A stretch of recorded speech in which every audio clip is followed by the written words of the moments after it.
Assalamualaikum warahmatullahi wabarakatuh. Selamat pagi dan salam sejahtera kami ucapkan kepada seluruh peserta. Syukur alhamdulillah kita semua dapat bertemu kembali di dalam rangkaian acara SOGU, Surabaya Obstetric Gynecology Update, yang untuk saat ini hari Minggu, tanggal 3 April 2022 telah memasuki seri yang ke-25. Kami ucapkan terima kasih dan hormat kami kepada seluruh peserta, para guru besar, senior, sejawat dokter, dan rekan-rekan panitia yang telah hadir. Webinar kali ini diselenggarakan atas kerjasama POGI Cabang Surabaya, ID Cabang Surabaya, dan tentu saja support dari AstraZeneca. Pada kesempatan kali ini, tema acara SOGU ke-25 yaitu update penanganan kanker ovarium dengan moderator Dr. Puja Hartono, SPOG Konsultan. Ada 4 topik yang akan dipresentasikan dan didiskusikan. Yang pertama, operasi kanker ovarium yang akan dibawakan oleh Dr. Primandono Prabowo, SPOG Konsultan. Kemudian yang kedua, diagnostik kanker ovarium oleh Dr. Hari Nuguro, SPOG Konsultan. Yang ketiga, pemeriksaan BRCA pada spesimen patologi oleh Dr. Dia Fauzia, SPPA Konsultan. Dan yang keempat, yang terakhir, targeted terapi pada kanker ovarium oleh Dr. Brahman Askandar, SPOG Konsultan.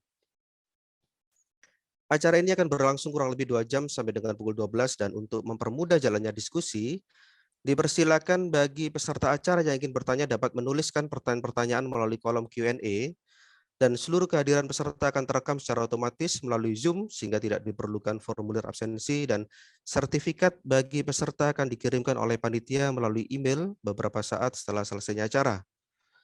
Baiklah, untuk mempersingkat acara, kami akan mengundang Ketua POGI Cabang Surabaya, Dr. Brahmana Askandar, SPOG Konsultan, untuk memberikan sambutan dan sekaligus membuka acara SOGU ke-25. Kami persilakan Dr. Brahmana. Ya, Assalamualaikum warahmatullahi wabarakatuh. Selamat pagi. Yang terhormat guru saya, Dr. Pujo, kemudian Dr. Hari Nugroho, kemudian Dr. Primandono, Dr. Diah, dan panitia Dr. Pirama. Dan tentunya terima kasih banyak kepada PT AstraZeneca yang telah mensupport acara ini. Pertama-tama saya sampaikan selamat menyongsong Ramadan. Mudah-mudahan amal ibadah kita diterima di sisi Allah Subhanahu wa taala. Dan luar biasa, salut, terima kasih, apresiasi untuk semua partisipan di tengah puasa hari pertama atau mungkin ada yang hari kedua masih menyempatkan untuk mengupdate ilmu. Nah, kenapa topik ini penting, update penanganan kanker ovarium? Mungkin kita berpikir bahwa kanker ovarium penanganannya gitu-gitu saja. Gitu-gitu saja artinya operasi, kemo, recurrent, kemo, dan lain-lain. Padahal tidak demikian. Karena perkembangan di luar negeri sudah sangat pesat dengan orang kanker ovarium itu dicek beberapa tes genomik pada spesimen patologinya. Nanti dokter dia akan mengutarakan hal ini. Kemudian obatnya bukan hanya sekedar kemoterapi, lalu apa pentingnya operasi, bagaimana mendiagnosisnya, dan lain-lain akan komprehensif dibicarakan pada pagi hari ini. Apapun di luar kendala, di kondisi di kita mungkin tidak sama di luar negeri, ada keterbatasan pembiayaan, dan lain-lain sebagainya, tetapi kita tidak boleh patah semangat, ilmu harus terus diupdate, mudah-mudahan knowledge kita selalu updated, meskipun experience kita mudah-mudahan dengan adanya perubahan regulasi di sana-sini akan menuju yang lebih baik, experience kita sama banyaknya dengan di luar negeri. Kurang lebihnya saya mohon maaf, mudah-mudahan acara ini berlangsung lancar, akan dipimpin oleh Dr. Pujo Hartono. Sekali lagi, selamat Ramadan, mudah-mudahan ilmu yang didapat pada pagi hari ini barokah. Terima kasih. Wassalamualaikum warahmatullahi wabarakatuh. Waalaikumsalam warahmatullahi wabarakatuh. Baik, terima kasih Dr. Brahmana atas sambutan sekaligus telah membuka acara SOGU ke-25. Untuk mempersingkat acara, kita akan memulai acara webinar SOGU ke-25 ini, di mana kami akan menyerahkan jalannya diskusi kepada moderator. Untuk Dr. Pujo Hartono, SPOG Konsultan, dipersilakan. Silakan, Dok. Baik, terima kasih Dr. Pirama. Assalamualaikum warahmatullahi wabarakatuh. Yang terhormat Ketua POGI Cabang Surabaya sekaligus Ketua ID Dr. Rahmana. Kelihatan langsing ini. Puasa baru hari pertama sudah langsing.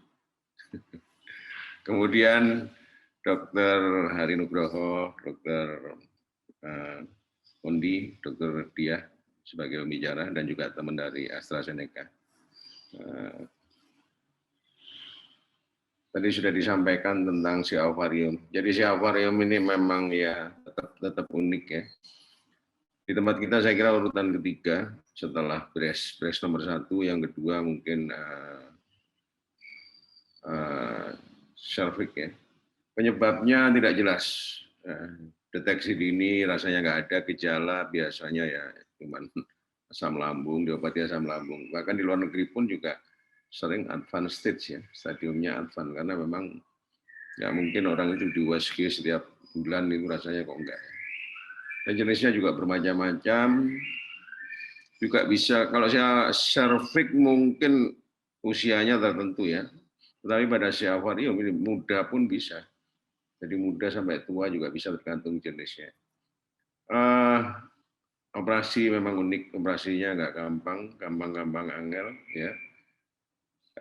Kalau stadium awal mungkin nggak ada masalah, tetapi tetap ada sesuatu yang harus dikerjakan pada Siavarium. Jadi operasinya spesifik, karena penentuan stadium itu bergantung pada saat operasi. Hampir semuanya dengan kemoterapi, dan sekarang tadi sudah disampaikan Dr. Brahmana mulai ada targeted terapi, imunoterapi dan sebagainya, termasuk bagaimana mendeteksi. Dan yang nggak enak sering recurrency-nya cukup tinggi. Baik, tidak berpanjang lebar, saya tadi sudah disebutkan ada 4 pembicara.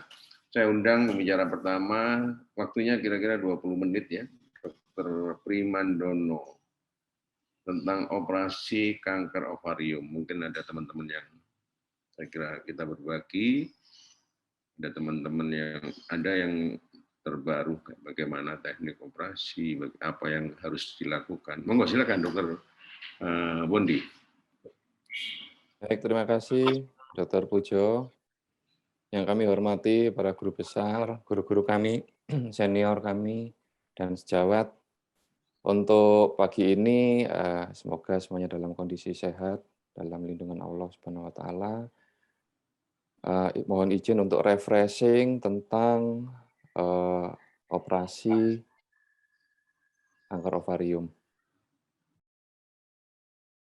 Jadi memang untuk kesempatan ini, acara ini disponsori oleh PT AstraZeneca Indonesia. Terima kasih atas support untuk pertemuan ilmiah dan acara kali ini.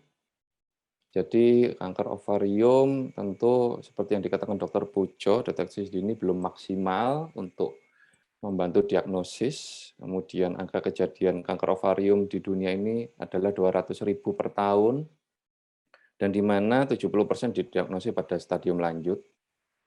5-year survival rate ini tergantung stadiumnya. Kalau stadium dini akan bisa baik 80-90%.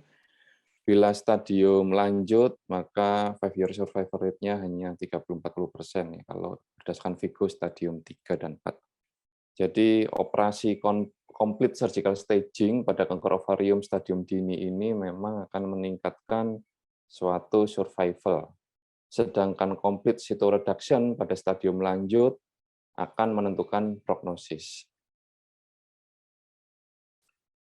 Prosedur operasi kanker ovarium yang pertama adalah operasi pembedahan primer.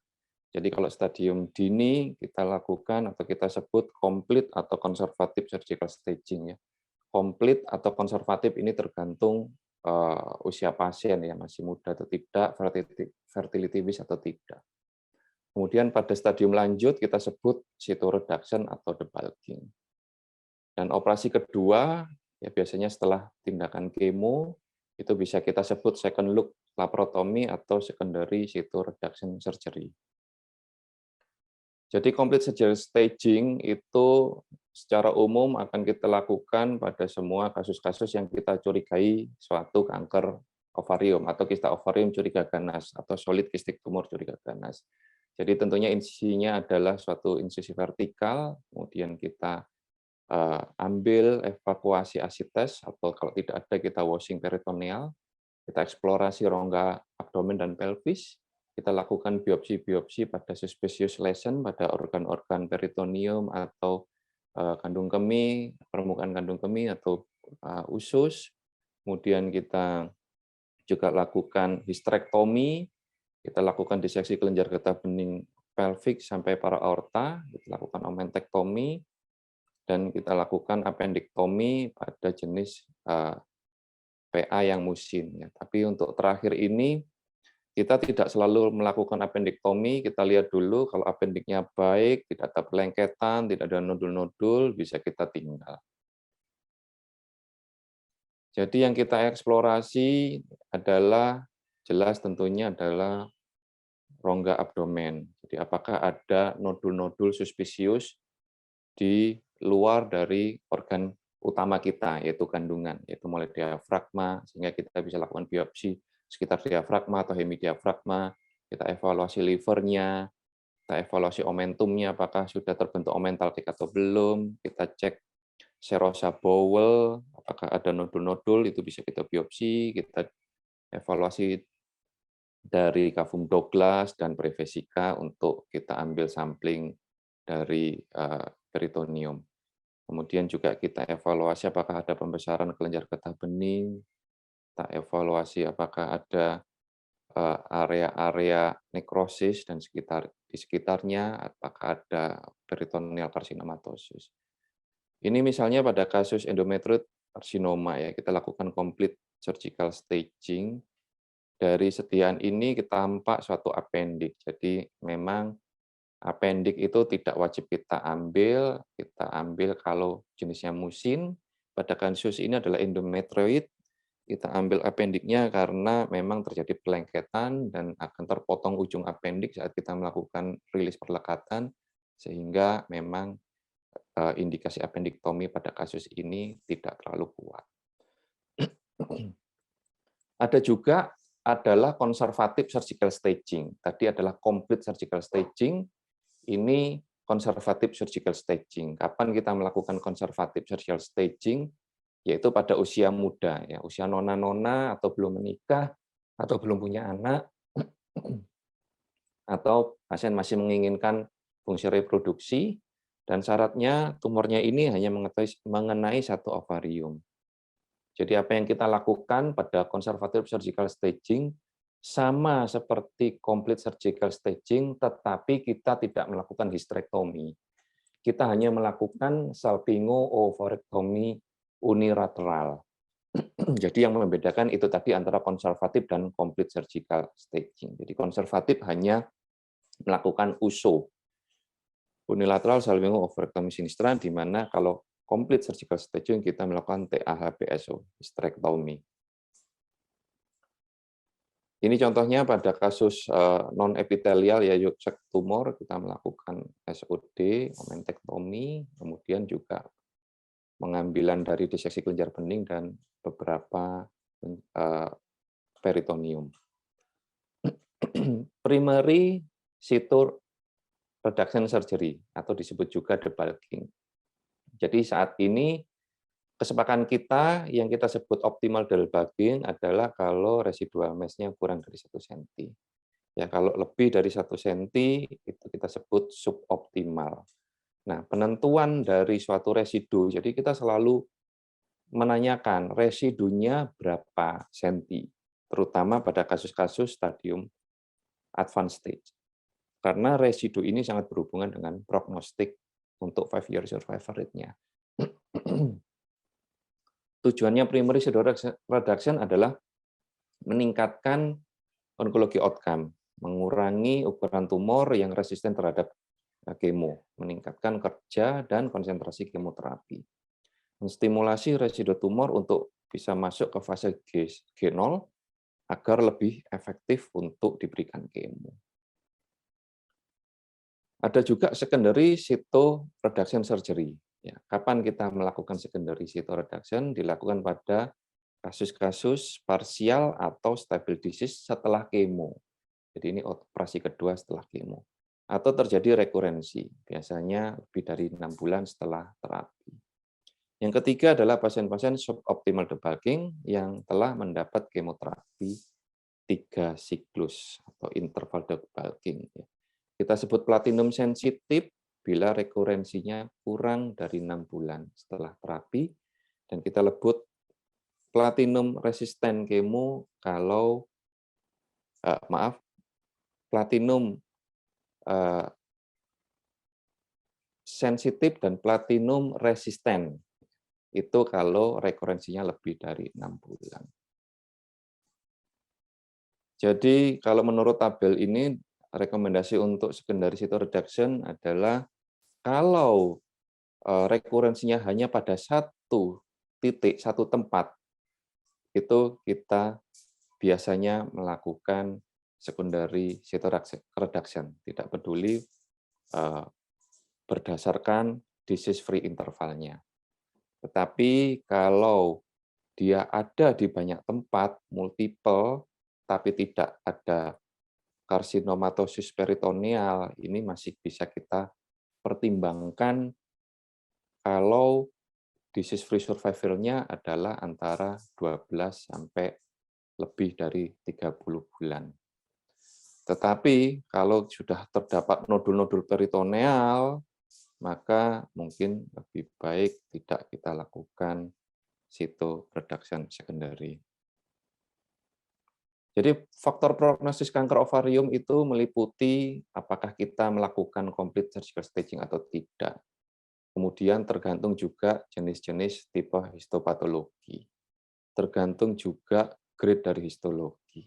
Tergantung dari performa pasien. Tergantung dari ada tidaknya asites dan residual tumornya berapa banyak. Ini akan menentukan faktor prognostik kanker ovarium. Jadi saat ini kita menganut residu tumor yang terbaik adalah kurang dari 1 cm, kita sebut optimal cytoreduction. Kalau kita bandingkan dari 3.500 pasien, ya ada yang residunya bersih, ada yang residunya 1 cm, ada yang residunya lebih dari 1 cm, maka akan sangat terlihat pada yang sangat bersih, maka overall survivornya bisa sampai 78 bulan. Yang residunya 0,1 sampai 1%, maka overall survivornya 39 bulan. Tetapi kalau residunya lebih dari 1 cm, maka overall survival-nya tentu akan menurun. Bagaimana pada kasus-kasus kita mengobati stadium lanjut dari kanker ovarium? Jadi ada 2 pilihan. Pertama kita langsung primary debulking surgery, dilanjutkan kemo 6 kali. Pilihan kedua kita melakukan neoadjuvan kemoterapi, kemudian diikuti oleh operasi. Jadi di antara 2 opsi ini biasanya kita memilih opsi kedua, ya, terutama kalau sudah ada keterlibatan upper abdomen, ya, misalnya efusi pleuranya positif, kemudian paru-parunya ada mas, ada nodul yang kita lakukan core biopsi ternyata suatu kanker, atau di livernya juga begitu, atau omental cake sudah mencapai di bawah dari lambung. Jadi itu lebih baik kita melakukan neoadjuvan kemoterapi, dilanjutkan operasi. Dari penelitian di Italia, ada penelitian juga agak berbeda hasilnya. Bagus mana ternyata overall survival, tidak bermakna, ya. Jadi hampir sama. Yang dilakukan primary debulking 29 bulan, yang dilakukan neoadjuvan kemo diikuti oleh operasi sekitar 30 bulan. Jadi hampir mirip, tidak terlalu bermakna, sama saja. Tetapi kalau kita lihat dari kecenderungan, mana yang lebih baik, neoadjuvan kemo dulu baru neoadjuvan kemo baru operasi atau langsung operasi, maka bisa kita lihat dalam 6 tahun selanjutnya. Jadi ternyata overall survival dari pasien yang kita lakukan neoadjuvan kemo, kita lanjutkan operasi, itu lebih baik dari yang langsung dioperasi. Bagaimana kalau operasi kanker ovarium ini dengan minimal invasif, ya, laparoskopi dan antara laparotomi, ya, ini tentu kita sangat hati-hati untuk memilih pasien kanker ovarium yang bisa dilakukan laparoskopi ya. Tentunya ini sangat selektif sekali, memang tidak ada perbedaan dari overall survival, tapi kalau kita lihat sampel pasien dari penelitian ini, mereka banyak yang stadium 1 untuk yang minimal invasif. Kita sendiri di Sutomo sangat jarang melakukan laparoskopi untuk kasus kanker ovarium. Yang kita sering lakukan adalah kalau pasien itu kiriman dari luar, sudah dilakukan kistektomi atau diuso, ternyata ganas, kemudian dirujuk ke Sutomo, ya sudah bersih, tidak ada tumor yang tersisa, kita tinggal melakukan optimalisasi pembedahan, ya kita melakukan histrektomi, biopsi-biopsi, omentektomi, dan sebagainya dengan laparoskopi itu yang sering kita lakukan sebelum pandemi. Bagaimana kalau guideline dari Eropa? Jadi guideline dari Eropa sebenarnya sama dengan yang di slide-slide sebelumnya, bahwa yang terbaik adalah stadium awal, stadium 1-2, itu kita lakukan complete surgical staging pada usia tua atau konservatif surgical staging pada usia muda, di mana sebenarnya tujuan dari kita melakukan operasi yang sangat ribet, yang sangat komplit pada stadium awal ini mengharapkan kalau memang benar-benar masih stadium 1A, jadi pasien ini tidak perlu kemo. Jadi kita memastikan stadiumnya pasien ini bahwa benar-benar masih stadium awal, ya terutama stadium 1A, sehingga tidak memerlukan kemoterapi. Jadi slogannya operasi ini adalah save patient from chemotherapy, sehingga kita harus tahu benar-benar stadiumnya. Ya, ini juga pada fertility sparing, ya cukup dilakukan konservatif surgical staging, ya. Pada stadium 4 ya kita juga harus KIE pada pasien, stadium 3, stadium 4, kemungkinan ada resiko untuk perlengketan bowel, kemungkinan dipasang stoma atau langsung disambung dengan end-to-end anastomose dengan stapler. Ini yang harus hati-hati. Ya, jadi prinsipnya di sini adalah operasi ini target kita adalah tidak ada residu. Ya, di zero residu, kalaupun meninggalkan sebaiknya di bawah 1 cm. Nah, bagaimana pada pasien-pasien yang sudah dilakukan neoadjuvan kemoterapi sebanyak 3 seri, 3 kali kemo, tetapi tidak bisa dioperasi, tetap progresif tumornya. Jadi pada kasus ini ternyata antara operasi, kita memaksakan operasi dibanding dengan tanpa operasi, kita lakukan paliatif, hasilnya lebih baik paliatif saja. Karena dioperasi dengan menyisakan tumor yang sisa 10 cm dengan menyisakan tumor sisa 20 cm sama saja. Tambah meningkatkan resiko komplikasi operasi. Jadi pada algoritma ini, yang pertama adalah kita harus memastikan apakah di tempat kerja kita ini memungkinkan untuk melakukan complete surgical staging. Bila tidak memungkinkan, bisa kita rujuk ke center multidisiplin yang lain.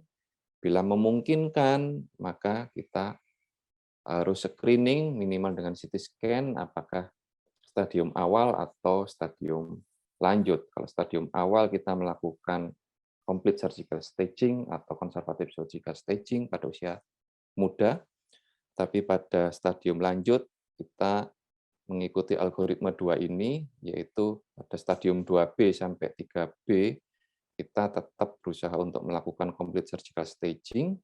Kemudian pada stadium 3C, stadium 4, kita evaluasi pasien ini fit atau tidak. Kalau tidak fit, maka pasien ini bisa kita lanjutkan dengan neoadjuvan kemoterapi atau paliatif. Tetapi kalau pasien ini fit, kita evaluasi preoperasi apakah ini bisa dioperasi atau tidak.